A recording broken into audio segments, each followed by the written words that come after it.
오늘 주신 하나님의 말씀은 요한복음 7장 37절부터 39절까지 말씀입니다. 신약성경 156면입니다.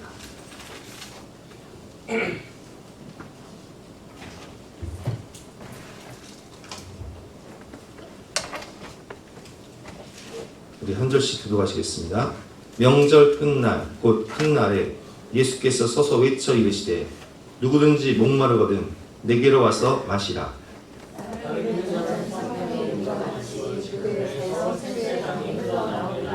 39절 가시겠습니다. 이는 그를 믿는 자들이 받을 성령을 가르쳐 말씀하시는 것이다.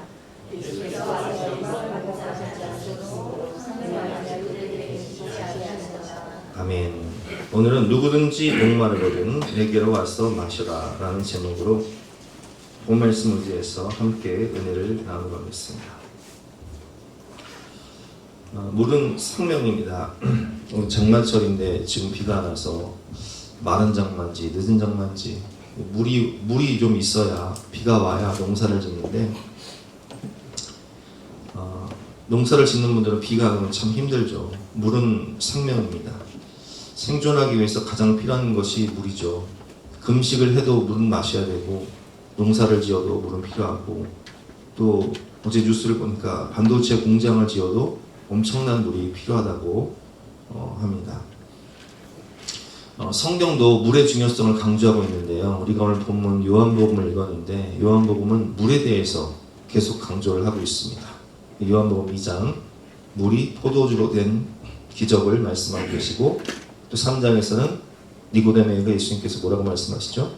물과 성령으로 거듭나야 하나님 나라를 갈 수 있다라고 말씀을 하시고 4장에서도 사마리아 우물가에서 여인을 만나셔서 그 여인을 전도하시는 모습을 볼 수 있고 5장에서도 베데스다의 연못에 38년 된 병자를 고치시는 모습을 볼 수 있고 6장에서는 무리를 걸으시는 예수님 또 7장에서는 초막절 생수의 강 설교를 하시는 예수님의 모습을 볼 수 있습니다.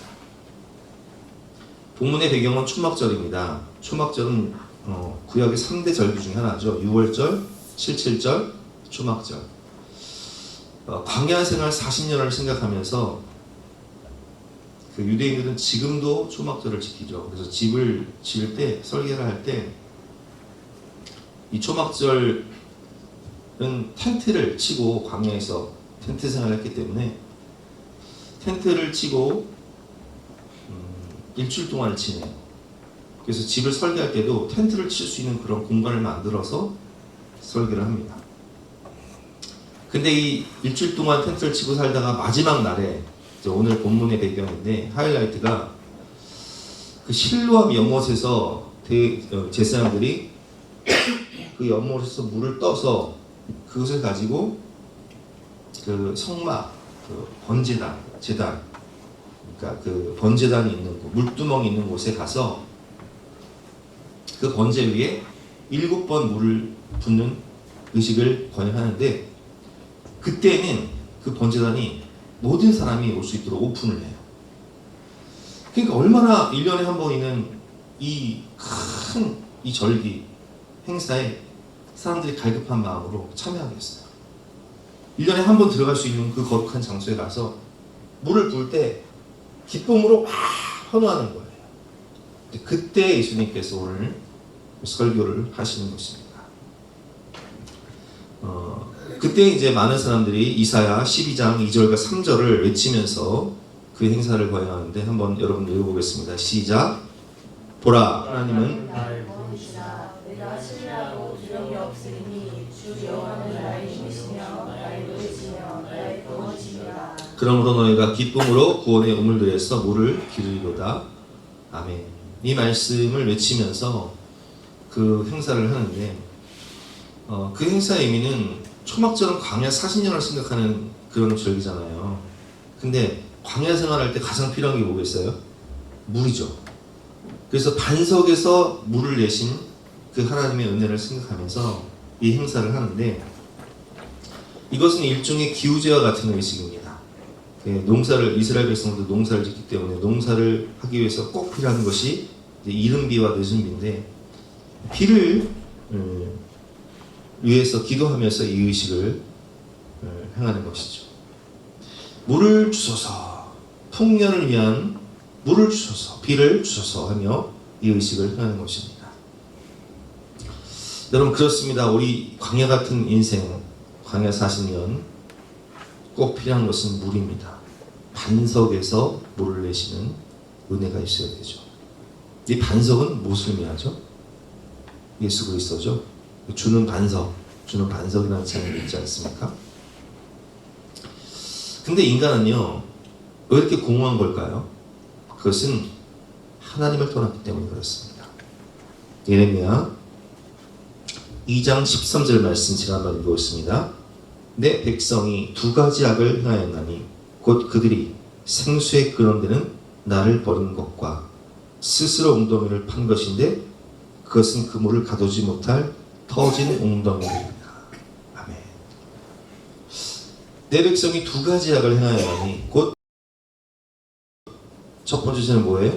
생수의 근원 대신 하나님을 버리고 스스로 웅덩이를 파는데 그 웅덩이는 물을 저축치 못할 터진 웅덩이니라 라고 말씀하고 계세요. 인간은 생수의 근원 대신 하나님 사랑 안에, 은혜 안에 에덴 동산에서 살았어요. 거기에 부족함이 있을까요? 거기에 목마름이 있을까요?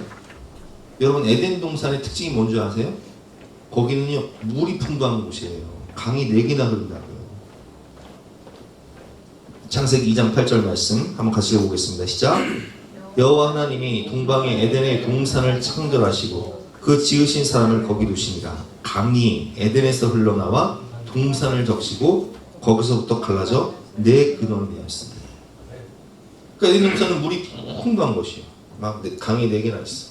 그리고 거기는 모든 실과를, 열매를 그냥 내가 마음껏 다 따먹으면 돼. 일하지 않아도 되고 부족함이 없고 목마름이 없는 곳이 바로 에덴 동산이었어요. 하나님 품 안이었다고요. 하나님 은혜 안에서, 그 사랑 안에서 흡족하게, 마치 자녀들이 부모 안에서, 부모 사랑 안에서 부족함 없이 살아가듯이 흡족하게 먹고 마시며 행복하게 살아갈 수 있었는데, 그런데 인간이 어떻게 해요? 범죄하고 타락해서 생수의 근원 대신 하나님을 버려요.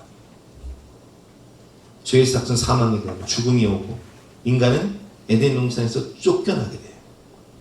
창세기 3장 23절 말씀. 여호와 하나님이 에덴 동산에서 그들을 내보내어 그의 근원이 된 땅을 갈게 하십니다. 그래서 인간은 아버지의 품을 떠난 탕자와 같이 인간은 이제 공허함과 결핍 가운데 살아갈 수밖에 없는 그런 현실이 되었습니다. 그러면 그 공허함과 결핍을 해결하기 위해서는 어떻게 해야 돼요? 생수의 근원 대신 하나님께 돌아가면 되는데, 사단은 이 인간의 근본적인 목마름을 하나님이 아닌 다른 터진 웅덩이들, 내 백성이 두 가지 악을 행하나니 곧 생수의 근원 되는 나를 버린 것과 스스로 웅덩이를 판 것인데 그 웅덩이는 물을 저축지 못할 터진 웅덩이들이라 라는 말씀처럼, 사단은 우리로 하여금 스스로 웅덩이를 파게 만들어. 이 목마름을 해결하기 위해서 터진 웅덩이, 각자의 터진 웅덩이들을 파괴한다는 거예요. 첫 번째는 무엇입니까? 돈입니다. 미국의 억만장자였던 하워드 휴즈라는 사람이 있습니다. 이 사람은 죽을 때 재산이 지금 가치로 따지면 140억 달러예요. 근데 이 사람은 아버지께, 부모님께 물려받은 유산을 가지고, 부모님이 일찍 돌아가셨는데 사업을 해서 이 미국에 가면 라스베가스라고 있습니다. 라스베가스를 거의 일으키다시피 한 사람이에요. 어마어마한 호텔과 땅들을 가지고 있었고, 그 영화 산업을 통해서 막대한 돈을 축적하는데, 돈 벌면 뭐예요? 하나님을 떠난 인간이 돈 벌면 뭐예요? 죄 짓는 거예요, 죄 짓는 거. 그래서 카지노를 통해서 돈을 벌면서, 영화 산업을 통해서 죄를 지어야 되니까 아내가 있어야 돼, 없어야 돼? 아내가 있으면 거추장스럽잖아요. 그러니까 2번 이혼하고, 그 영화 배우들, 여배우들, 수많은 연문을 일으키면서 그렇게 평생을 살았는데, 이 사람은요, 아까 제가 재산이 얼마라고 그랬죠? 150억 달러라고 했잖아요. 근데 죽을 때 물려줄 사람이 없어. 그럼 자식도 없었거든요. 아내도 없고. 그럼 150억 달러 어떻게 됐을까요? 150억 달러가 전처 2명하고 사촌들 22명에게 나눠져요. 근데 이 사람이요, 돈을 계속 추구하면서 사니까 기자가 한번 물은 거예요. 아니, 얼만큼 돈을 벌어야 만족하겠습니까? 이 사람이 한번 조금만 더.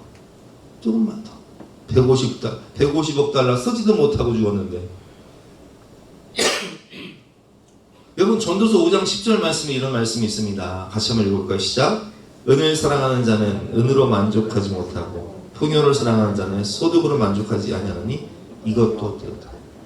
그러니까 우리는 스스로 웅덩이를 파는데 이 터진 웅덩이는 계속 공허하기 때문에 벌어도 끝이 없는 거예요. 두 번째는 뭐예요? 쾌락이에요. 이 사람이 그 쾌락 가운데 살았다고 했잖아요. 아내도 다 버리고 여배우들과 계속 만나면서 쾌락 가운데 사는데 만족이 없는 거예요. 성경을 보면 솔로몬이 아내와 첩이 몇 명이었어요? 1000명이었어. 1000명. 무슨 사람을 수집하듯이 계속. 이제 국내에서 안 되니까 해외에서 데리고 와. 성경에서는 하나님을 믿지 않은 이방 여인과 결혼하지 말라고 했는데 결국은 이방의 여인들을 계속 데리고 오니까 그 여인들이 그냥 오지 않고 우상들을 데리고 와요. 결국 솔로몬의 이 죄 때문에 남유다와 북이스라엘이 갈라지는 원인이 되는 거예요. 여러분, 인간이 왜 술을 마십니까? 인생이 공허하기 때문에 그런 거예요. 목마르기 때문에 그런 거예요. 대한민국은 술에 관대한 문화로 술에 빠져 병들고 있죠. 수많은 질병, 또 음주운전 사고. 잘 나가던 연예인들이 음주운전 사고 한 번 때문에 그냥 인생이 패망하는 경우가 얼마나 많냐는 말이에요. 프로야구 선수들이 음주운전 때문에 패망하는 경우가 얼마나. 그럼 마시지 말아야 되는데 그 패망하는 걸 보면서도 매년 음주운전 사고가 계속 일어나. 얼마 전에도 우리 구리에서 프로야구 선수 한 명 음주운전 해가지고 인생이 망가졌잖아요. 도박을 하는 이유가 무엇입니까? 언젠가 그 유튜브에서 강원랜드에서 사역하는 목사님 이야기가 나와서 봤는데, 이 강원랜드에 와서 도박하는 사람들 중에는요, 돈이 없어서 도박하는 게 아니라 돈이 너무 많아서 할 일이 없으니까 심심해서 한번 갔다가 도박에 빠진 거예요. 그래서 거기서 돈 다 잃고 또 집 다 저당 잡혀 날라가고 차 저당 잡히고 가정 깨지고 이혼하고 폐인처럼 노숙하는 사람이 이 목사님 사역하는 곳에 와서 밥을 먹으면서 하는 말이, 자기가 옛날에 재산이 300억이 있었대요. 잘 나가는 사업가였대요. 근데 자기가 도박에 빠져서 그렇게 패망하게 됐다. 도박은 절대 하면 안 된다고. 이건 죽는 길이라고 하면서 그렇게 인터뷰를 하는 모습을 보았습니다. 이처럼 여러분, 사람은, 하나님을 떠난 인간은요, 생수의 그런 대신 하나님을 버리고 스스로 웅덩이를 파는데, 각자 어떤 웅덩이를 판다고요? 터진 웅덩이를 파는 거예요. 끊임없이 술 마시고, 끊임없이 죄 짓고, 끊임없이 사람 만나고, 쾌락에 빠지고. 근데 만나도 먹어도 마셔도 만족함이 없어. 끝이 없어. 하나님을 떠나 에덴 동산에서 쫓겨난 목마른 인생은 갈증나고 감질나는 인생, 애간장을 태우는 삶을 살게 됩니다. 허전한 이 가슴을 채울 수 없어서, 이 텅 빈 가슴, 이 공허함을 채울 수 없어서 어떤 사람은 돈으로, 어떤 사람은 명예로, 어떤 사람은 학벌로, 어떤 사람은 쾌락과 술과 도박으로 이 터진 웅덩이를 채우려고 하지만 이 세상 것으로는 절대로 채울 수가 없는 것입니다. 에베소 2장 2절 말씀, 그때 너희는 그 가운데서 행하여 이 세상 풍조를 따르고 공중의 권세 잡은 자를 따랐으니 곧 지금의 불순종의 아들들 가운데 역사하는 영이라. 우리가 옛날에 그렇게 다 살았다는 거예요. 3절 말씀 시작. 전에는 우리도 다 그 가운데서 우리 육체의 욕심을 따라 지내며 육체와 마음에 원하는 것을 하여 다른 일과 같이 본질상 진노의 자녀이었더니. 여러분, 우리가 이렇게 공허함 가운데 세상 것에 목말라 하면서 죄짓고 육체의 소욕을 따라 마귀의 종노릇하면서 터진 웅덩이를 메꾸려고 살아갔지만 답이 없었어요. 예수님께서 그런 우리에게 말씀하십니다. 요한복음 4장 13절 14절 말씀 교도해 보겠습니다. 예수께서 대답하여 이르시되 이 물은 어떤 물이에요? 세상이 주는 물. 이 물을 마시는 자마다 다시 목마르려니와. 14절 시작. 내가 주는 물을 마시는 자는 영원히 머물지 아니하리니 내가 주는 물은 그 속에서 영생하고 항상 생명이 되리라. 아멘. 네, 하나님 품 안에서, 하나님 사랑 안에서, 은혜 안에서 누리는 이 물은요, 내가 주는 물은 그 속에서 영생하도록 솟아나는 샘물이 되리라 말씀하고 계십니다. 여러분, 인간의 목마름과 갈증은 영적인 문제입니다. 이 문제를 해결하기 위해서는 정답이 뭐예요? 생수의 그런 대신 하나님께 돌아오면 되는 거예요. 그 안에 다 있는 거예요. 잃어버린 하나님의 숨결, 성령이 우리 안에 오셔서 잃어버린 영생과 에덴, 잃어버린 하나님의 나라를 회복하면 다 되는 거예요. 마치 탕자가 아버지께 돌아오면 되는 거죠. 본문 내용이죠. 예수님께서 말씀하십니다. 명절 끝날, 곧 큰 날에, 초막절 마지막 날에 예수님께서 서서 외쳐 이르시되 누구든지 목마르거든 내게로 와서 마시라. 나를 믿는 자는 성경의 이름과 같이 그 배에서 생수의 강이 흘러나오리라 하시니. 그래서 여러분, 우리가 인생의 목마름을 해결하기 위한 행동 세 가지를 해야 되는데, 첫 번째는 오늘 말씀처럼 누구든지 목마르거든 내게로 와라 말씀하십니다. 내게로 와라. 예수님께 와야 되는 거예요. 내게로 와서 마시라. 저는 젊은 시절에 인생을 투쟁이라고 생각하며 야곱처럼 수단과 방법을 가리지 않고 돈을 벌기 위해서 열심히 살았던 그런 삶이었습니다. 하나님을 떠나 돈만 추구하다가 결국은 인생의 공고함과 피곤함을 느끼다 실패와 고난 속에서 생수의 건 대신 우리 주님을 만나게 되었습니다. 여러분, 세상 앞에 무릎 꿇고 사람 찾아다녀봐야 우리 인생의 목마름은 해결되지 않습니다. 채워지지 않습니다. 우리 인생의 목마름은 생수의 건 대신 하나님 아버지께 갈 때, 탕자가 자신의 죄를 깨닫고 그 죄악의 자리에서 일어나서 아버지께 돌아갈 때에 참된 만족과 기쁨이 기다리고 있었어요. 누가복음 15장 교독해 보겠습니다. 이에 일어나서 아버지께로 돌아가니라. 아직도 거리가 먼데 아버지가 그를 보고 치근히 여겨 달려가 목을 안고 입을 맞추니. 22절 시작.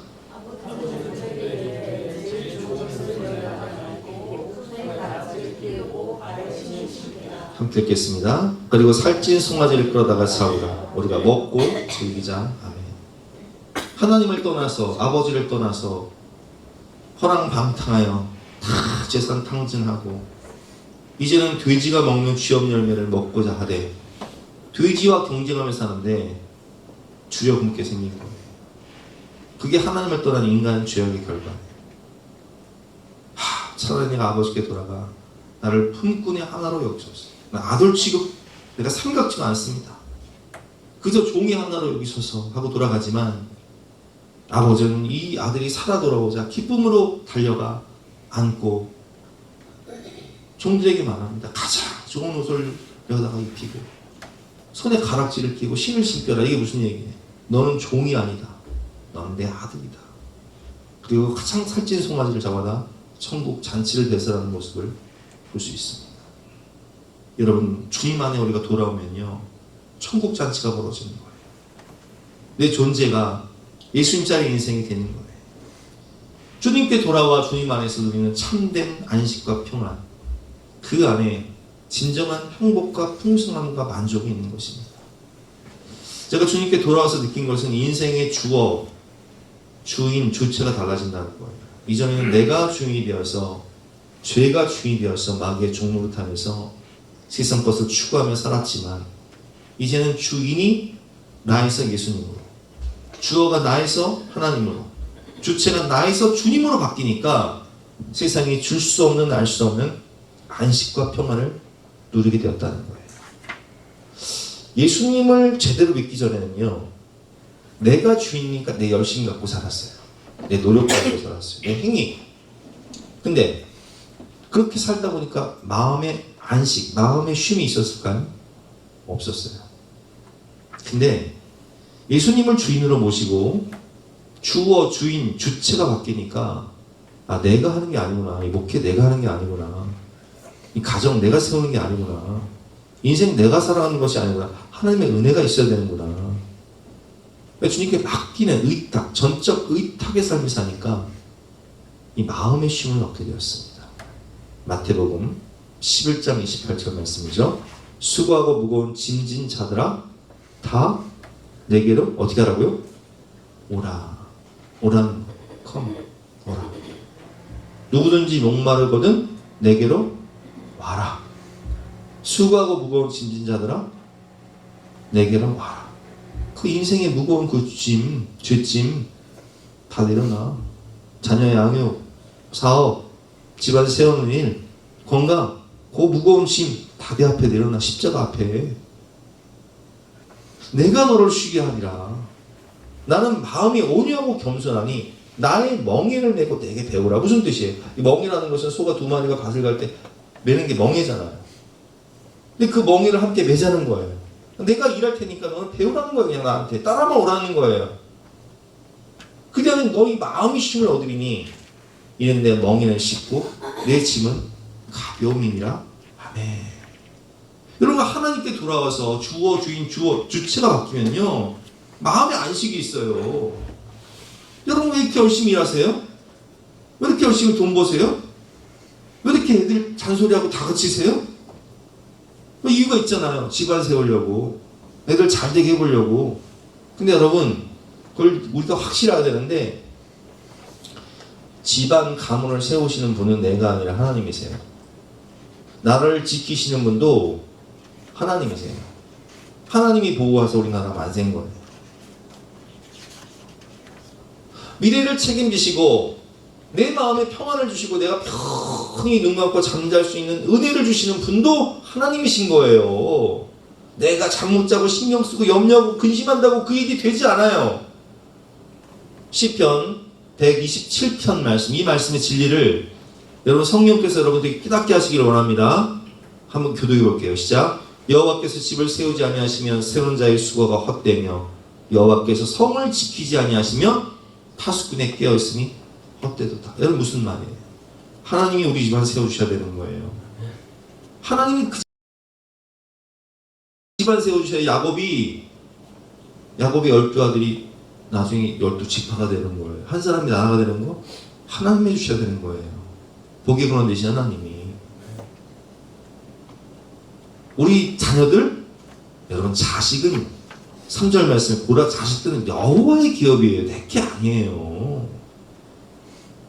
하나님께 맡기고 의탁해야 하나님, 예수님 짜리 인생이 되는 거죠. 내가 잔소리하고 내가 어떻게 하려고 나만큼밖에 안, 딱 그냥 부모만큼 되는 거예요. 그러면 너희가 일찍 일어나면 늦게 누우면 수고의 떡을 먹음이 헛되도다. 무슨 얘기예요? 하나님 없는 열심은요 헛된 거예요. 그러므로 여호와께서 그의 사랑하는 자에게는 잠을 주시는다. 하나님께 맡기고 의탁하고 마음의 쉼을 얻고 편히 주무시는 은혜가 있으시기를 주님의 이름으로 축원합니다. 제가 이전에는 막 안달 복달하면서 교회를 세우려고 애를 썼는데 내 열심으로 안 되더라고요. 내가 내 교회를 세우니 음부의 권세가 있지 못합니다.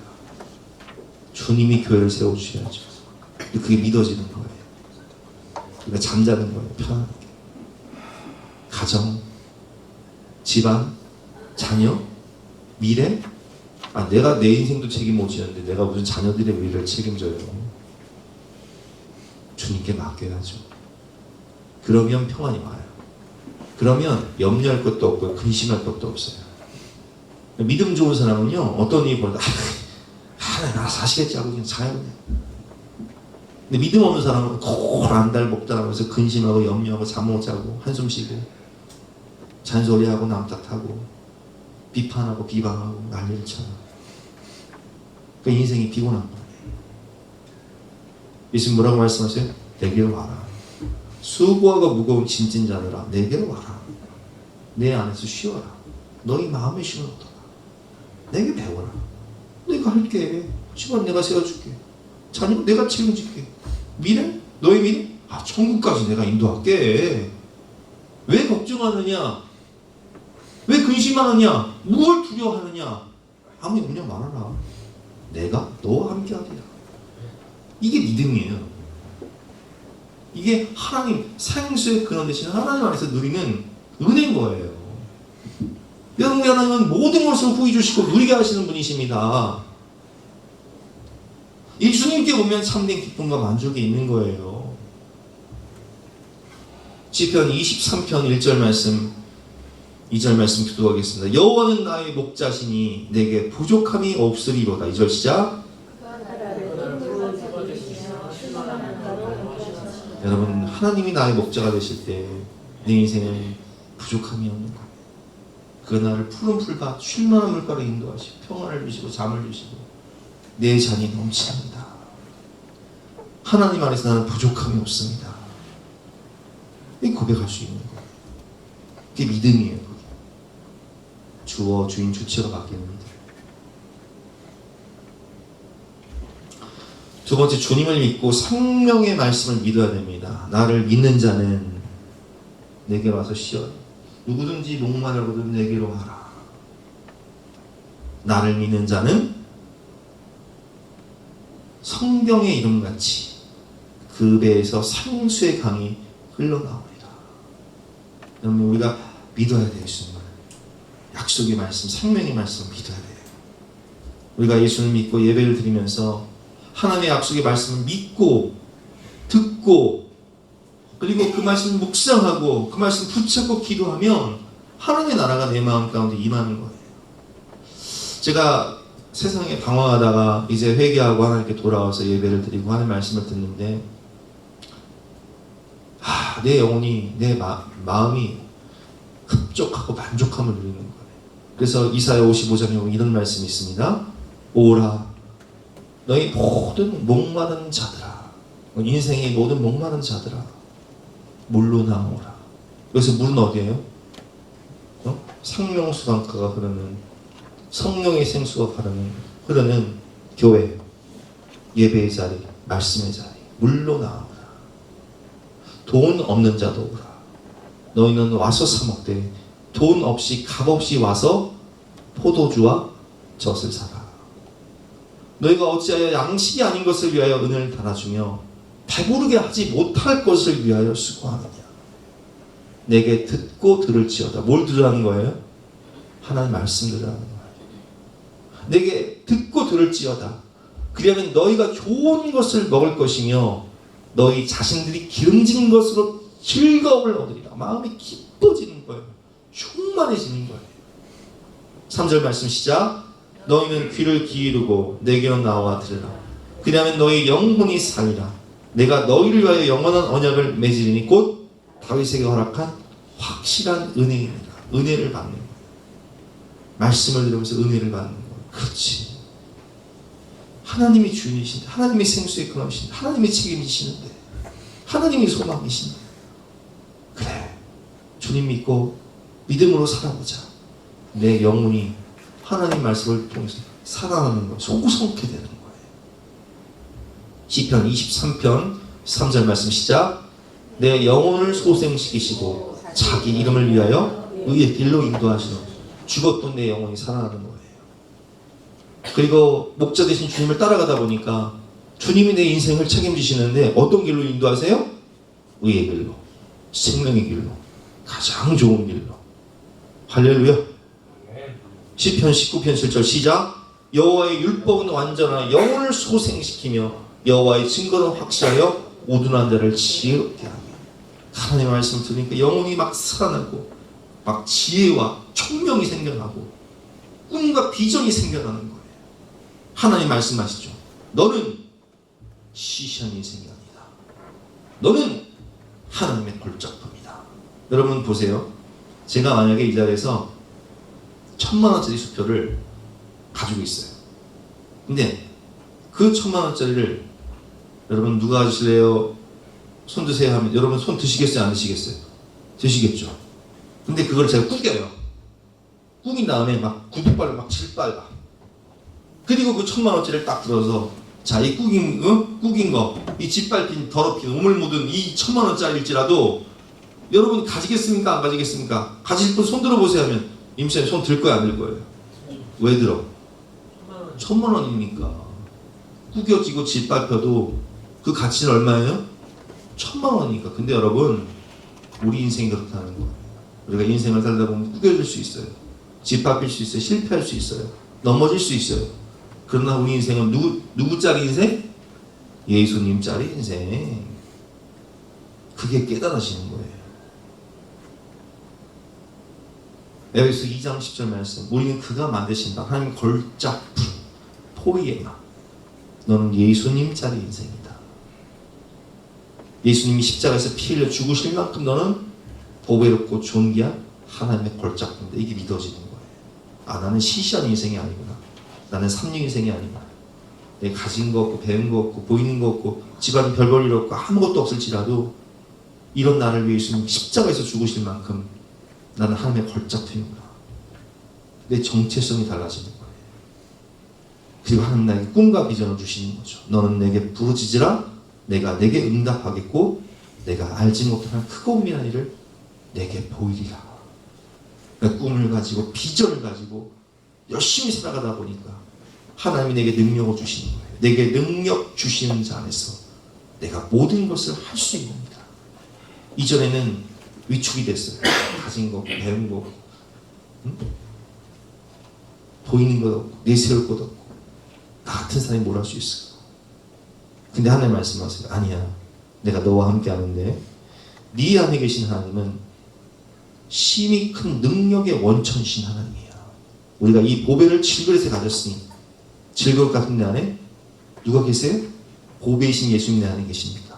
이는 심히 큰 능력이 하나님께 있고 우리에게 있지 아니함을 알게 하려 하십니다.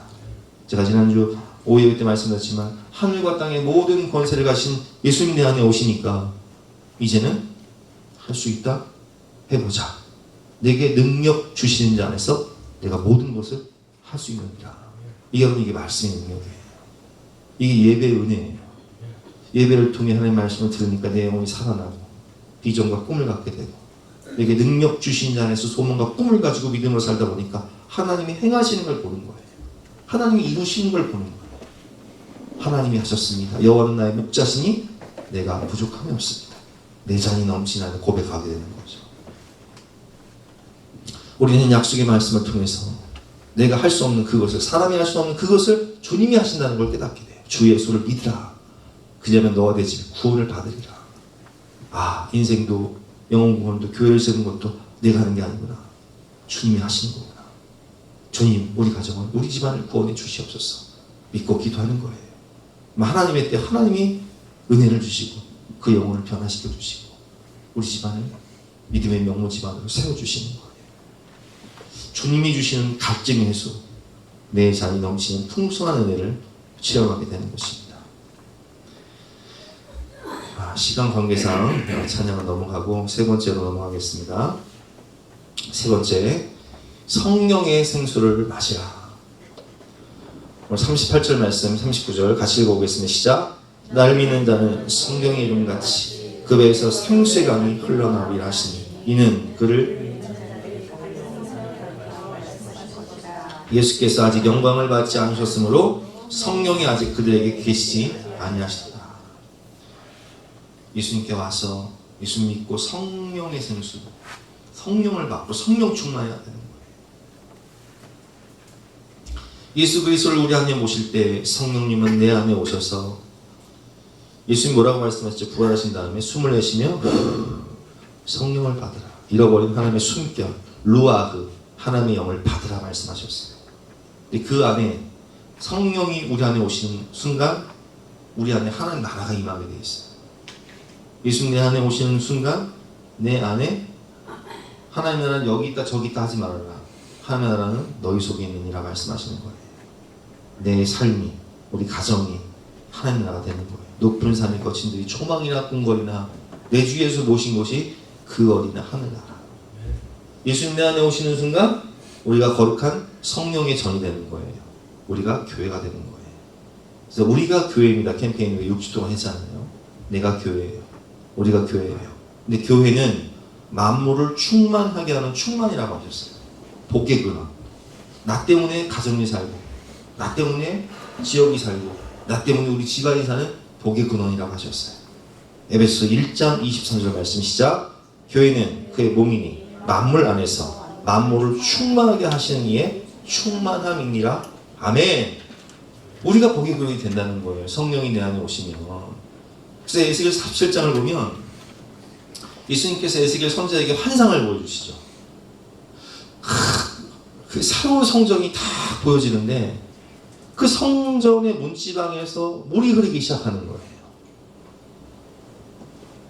근데 그 물이요, 처음에는 발목까지 오고 또 무릎까지 오고 허리까지 오더니 그 물이 넘쳐가지고 건널 수 없는 큰 강이 된 거예요. 홍수 장마 때처럼. 그리고 그 강 옆으로 보니까 6절 말씀에 7절 말씀에 내가 돌아가니 강 좌우편에 막 나무가 엄청나게 많은 거예요. 그 물 때문에 사막과 같은 땅이 나무가 엄청 많아진 거예요. 그리고 그 물 때문에 사해, 염해라고 하죠. 그 바다가 살아나기 시작하는 거예요. 물이 흘러들어서 이 강물이 흐르는 곳마다 번성하는 모든 생물이 살고 또 고기가 심히 많으리니 이 물이 흘러 들어가므로 바닷물이 되살아나겠고 이 강이 흐르는 각지에서 모든 것이 살 것이며. 여러분, 우리나라가 140년 전에 교회가 들어오기 전에 어떤 나라였어요? 네? 저는 가끔 유튜브에 보고낭이라고 있어요. 보고낭. 보고낭이 뭐냐면은 100년 전이나 50년 전이나 120년 전 사진 있어, 사진. 그걸 칼라로 복원해서 보여주는 그런 유튜브인데 120년 전, 140년 전 우리나라 모습 보면요, 세상에 그런 거지 같은 나라가 집들이 다 초가집이고 쓰러져 가고 무슨 학교가 있고 병원이 있고 무슨 기업이 있었어요. 근데 여러분, 지금은요 우리나라가 서울에 호텔이 없대. 지금 방이 외국인들이 너무 많이 와가지고 한류 열풍, 그 야경 보세요. 빌딩 숲, 비행기 타고 김포공항 딱 내릴 때 보세요. 서울이 빌딩 숲이야. 하나님이 은혜를 주시니까, 교회가 세워지니까 이렇게 마치 강 좌우로 나무가 번성하여서 막 열매를 맺고 물고기가 많아서 막 어부들이 살고 10절 말씀에 그물 치는 곳이 막 고기가 각종 종류를 따라 큰 바다에 고기같이 힘이 많고 이런 풍성함과 부유함을 누가 주신 거예요? 하나님이 주신 거예요. 교회를 통해서 12절 말씀, 강 좌우가 있는 각종 먹을 과실나무가 자라서 그 잎이 시들지 아니하며 열매가 끊이지 아니하고 달마다 새 열매를 맺으니 그 물이 성소를 통하여 나옵니다. 그 열매는 먹을 만하고 그 잎사귀는 약재료가 되리라. 누가 교회라고요, 여러분? 내가 교회예요. 여러분이 교회예요. 여러분이 성령이죠. 내가 축복의 통로예요. 내가 가는 곳마다 이렇게 살아나는 거예요. 교회는 만물 안에서 만물을 충만하게 하는 곳이니까. 성령이 오시면 우리가 교회가 되고 우리는 만물을 충만하게 하고 살리는 복의 근원이 되는 것입니다. 오직 성령이 너에게 임하시면 너희가 권능을 받고 예루살렘과 온 유대와 사마리아 땅끝까지 가정을 변화시키고 집안을 변화시키고 세상을 살리는 복의 근원이 된다라고 말씀하고 계시는 거예요. 성령 안에서 우리가 누리게 될 영원한 하나님의 나라의 특징이 있습니다. 우리가 가야 할 본향이죠. 우리가 잃어버린 에덴을 회복하는데 첫 번째는 임하는 하늘나라, 두 번째는 가야 하는 나라. 천국의 특징이 뭐예요? 목마르지 않는 거. 생명수 강가가 흐르는 거. 생명나무 과실을 아무 때나 따먹을 수 있는 거. 담도 없고 슬픔도 없고 눈물도 질병도 이별도 아픔도 고통도 없는 거. 하나님이 주시는 영원한 하늘나라의 특징입니다. 요한계시록 22장 1절부터 5절 교독해 보겠습니다. 또 그가 수정같이 맑은 생명수의 강을 내게 보이니 하나님과 및 어린 양의 보호자로부터 나와서 길 가운데로 흐르더라. 강 좌우에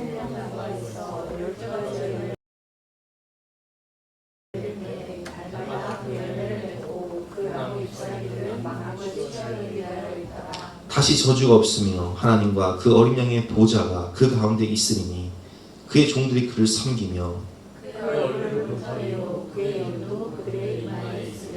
함께 읽겠습니다. 다시 밤이 없겠고 등불과 햇빛이 쓸데없으니 이는 주 하나님이 그들에게 빛이십니다. 그들이 세세토록 왕노릇하리로다. 아멘. 이게 하나님이 우리에게 주시는 하늘나라예요. 이만한 하늘나라, 가는 하늘나라, 목마름이 없는 아름다운 풍요한 나라. 얼마나 감사해요. 주님 은혜를 생각하면서 함께 찬양하고 기도하는 시간 갖도록 하겠습니다.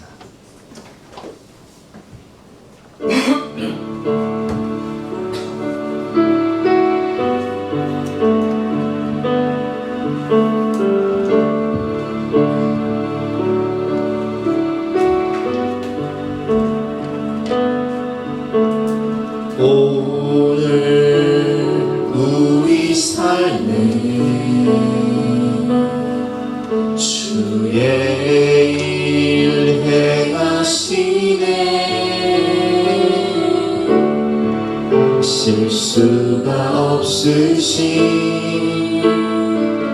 완벽한 일하심으로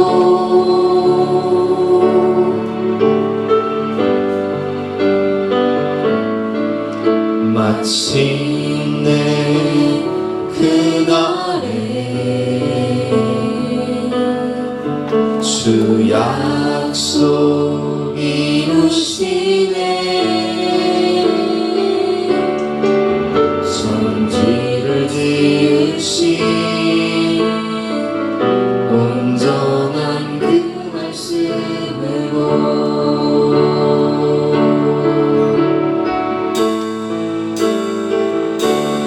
다시 밤이 없겠고 햇빛도 쓸데없으니 하나님이 우리의 영원한 빛 되시네.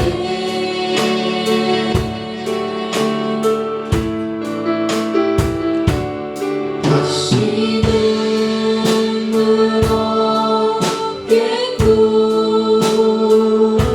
슬픔과 고통 없으니 하나님과 우리가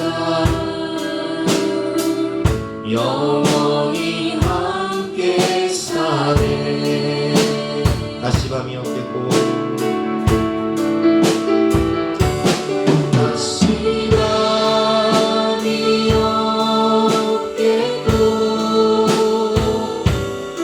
햇빛도 쓸데없으니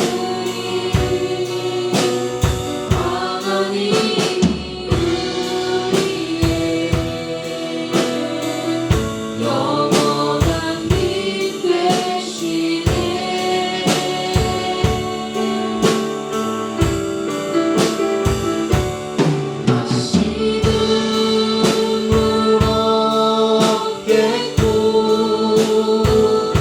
슬픔과 고통 없으니 하나님과 우리가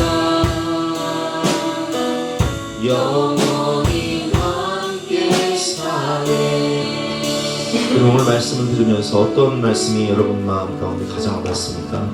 그 레마의 말씀을 붙잡고 우리 간절한 마음으로 기도하며 나가시는 나가시는 시간을 들어가겠습니다.